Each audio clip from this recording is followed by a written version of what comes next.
Hello, good morning students. I am your English educator Vandana Dubey. Today I am going to explain you chapter 2, The Two Frogs, a Japanese folk tale.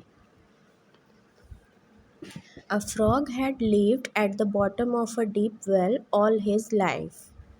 Means एक frog था जो कि अपनी पूरी ज़िंदगी एक कुएं में ही उसके सबसे बॉटम वाले पोर्शन पे, सबसे निचले पोर्शन पे रहा करता था.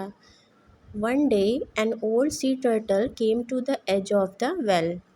एक दिन एक समुद्री कछुआ वो कुएं के किनारे पे आके उससे बातचीत करता है. He said, "The sea is so big that floods don't make it bigger and droughts don't make it smaller."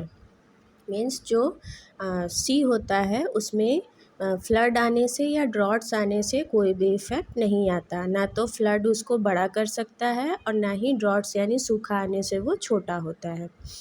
The frog did not believe him. He said, "you are lying.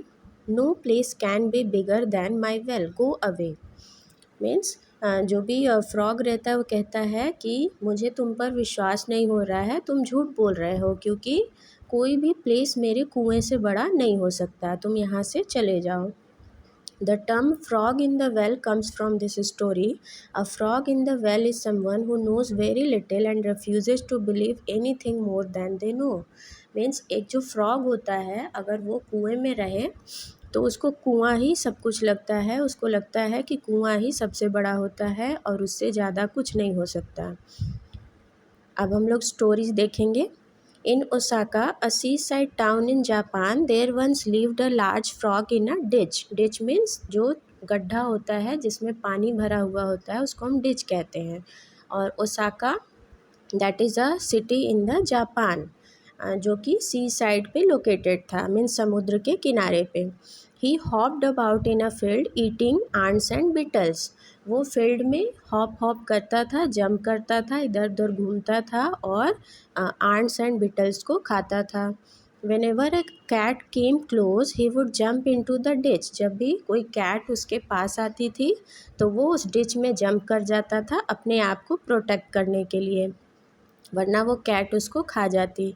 One evening as he sat croaking he heard two cranes talking to each other. एक शाम को वो जब croaking करते हुए means टर्राते हुए जब बैठा रहता है तो दो क्रेन्स को बात करते हुए आपस में सुनता है. क्रेन्स मीन्स सारस. They were talking about Kyoto, a city of palaces. Even the mikado lived in Kyoto. वे दोनों cranes city of palaces means जो क्योटो था वो सिटी ऑफ जापान था जहाँ पे मिकाडो मीन्स जो एम्परर ऑफ जापान थे वो रहा करते थे. वो उसके बारे में बातचीत कर रहे थे. The Osaka frog decided to visit Kyoto. What a wonderful place it must B.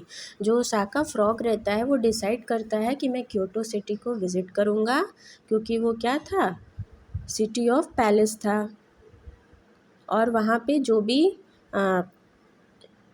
Emperors रहते थे, जो पैलेसेस थे, वो उसको देखना चाहता था.